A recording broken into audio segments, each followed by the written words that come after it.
Oh my god. That was way too realistic. Okay. If they don't let Richard have one of their weapons and turn it into Excalibur, I'm going to be incredibly disappointed. Oh, here we go. He did it. That's what I wanted. Were you up to some Full Metal Alchemist Nina bullshit? Bruh, these sick motherfuckers experimented on their own child? I'll give you a lollipop if you let me inject you and make your body turn from the inside out. This guy might actually make Shao Tucker. Was that his name? Shao Tucker? Seemed like a good father. It's like how fucking a Resident Evil plot starts, guys. This isn't normal. You are a lot less creepy than I thought you were, based... I don't know if I want to accept random syrup from a stranger. Oh no, don't get her to do it, because the reality marble will do what she wants. No! No! I'm really starting to wish that you, Sensei, were in this Holy Grail war, not me. That's how it is. Oh wait, performance anxiety, what happened? Well, it's not fine, but I'm willing to accept it. I'd rather die being sucked dry from you than fucking sucked dry from these monsters. So suck away, Richard! Jesus. Those are just some of the highlights. You want to catch the full live reaction, it is over on my Patreon, but let's jump into it. This is... I wasn't prepared, man. You can unironically sum this episode up as child abuse so insane, ancient bacteria from a foreign country injected into a child, forcing her into a coma, which literally has her servant being one of the horsemen of the apocalypse, death itself, as a actual loving goddess is trying to protect a child.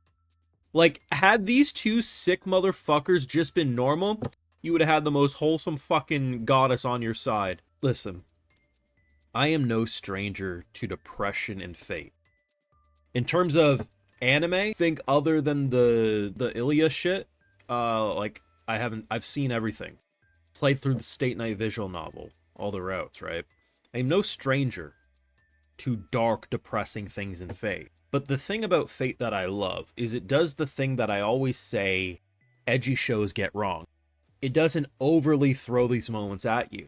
There are arcs, there are times where moments like these exist, but it's not like every episode you're seeing a child being injected and said, good girl, take your medicine. Like, if every episode was this, we'd grow numb. We'd say it's edgy. We'd say it's just fucking stupid at a certain point. But by not having it happen every single week, and in this case, the second to last episode of a first season, because here's the thing, next week it should be confirmed, but it's already been leaked. Season 2 is in production, so don't worry. It ain't just going to be a one season we're out. For some reason, people were still arguing that they thought it was just going to be a one season for some reason, because, oh, the light novels are still releasing. Didn't matter. This is an incredible episode. It's one of the slower episodes of this season, but it is chock full of good moments that really had my mind racing this week and just made me say, yep, this is why I think Strange Fake is going to end up as one of the best entries of the Fate anime franchise. So we got a new Crossbow with the message of find a clear-headed mage.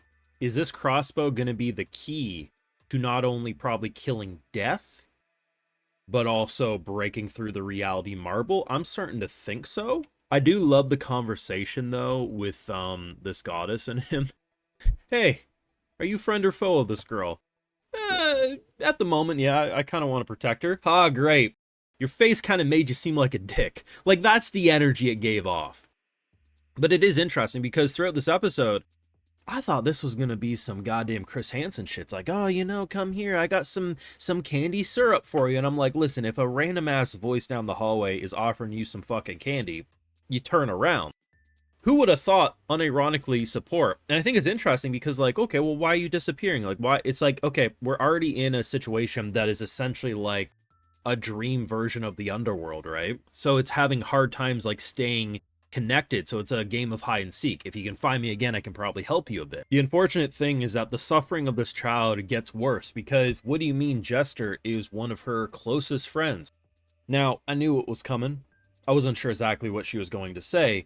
But the idea of like, oh, what would you want to do? How could you make your parents happy? Like, what is your desire? Because as soon as she speaks her desire, it's gonna come true. I want to be a oh my fuck, man. Like, this is This is a good piece of storytelling.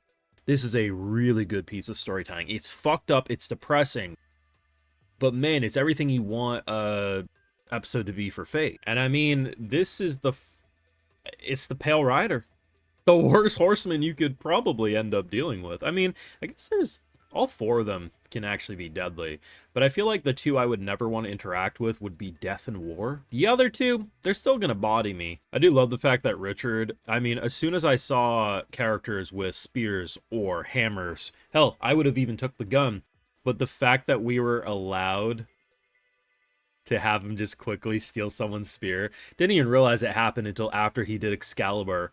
It's like, I love his ability so much. It's so fucking clever. And I think they just really know how to utilize Richard, because Richard is not anywhere close to being the strongest, from my interpretation anyway, in this show. But his versatility and how he can utilize himself in so many different ways is very unlimited, which makes him have a stronger chance at survival than just someone who's just a pure insane force that's unhinged. Now, I do like what they're doing with the story here. I mean, last week, pretty big bombshells. We got a lot of questions on where she is going, but I do like the fact that despite her believing she has no purpose here, she doesn't deserve to be here, everything, right? Like, just all this energy, she's trying. And I've been saying it over the past month or so throughout these videos, is I think these two have potentially the most interesting story going forward. And the fact that she just needs him to have a desire.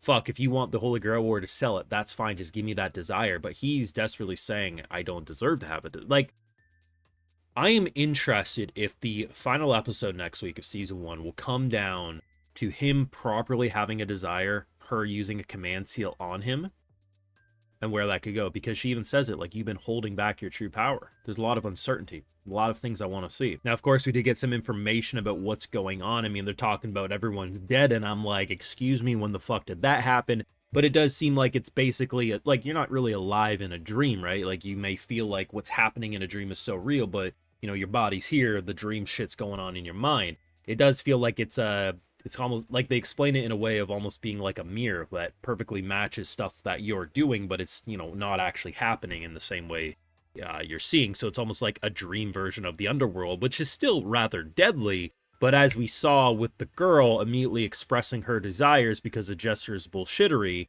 it caused for, well, we saw what happened. Immediately, Death Incarnate came a-knocking as the Pale Rider. Listen, I am a huge Fate fanboy.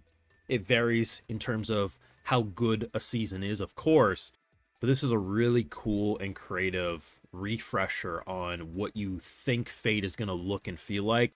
And as I keep saying, it's hard to even want to root. Like, there's servants, I really like them, there's sometimes masters, but it's like, I don't know who I want to root for at this point, because no matter who I root for, there's going to be some bullshit with them, I'm sure. All I know is that whenever we see Season 2, it's probably not going to be anytime soon, but whenever we do, the conclusion of this story is going to be diabolical, I'm sure. You can let me know your thoughts down below. What did you think on this week's episode? I'm interested to hear what people thought of it, because I feel like a lot of people have been really used to the insane action as of late, so since it was a lot smaller in action this week, I'm sure I'll see a lot of slow episode comments, but I thought it was great. Thoughts down below. Drop a like, share your support, subscribe, ring that bell. Patreon, of course, full live reactions over there, and other excuses, because, you know, I got to give those video shouts to my patrons, because they make it all possible over here on YouTube. All right, so today we got Jewel, James, Ars Cotteris, Justin Hayes, Amy, Alceum, Ruben Philamua, Blue Wizard, Annoying Waffle, and Jamabu. So I appreciate the support. Please take care. You know, have a good one.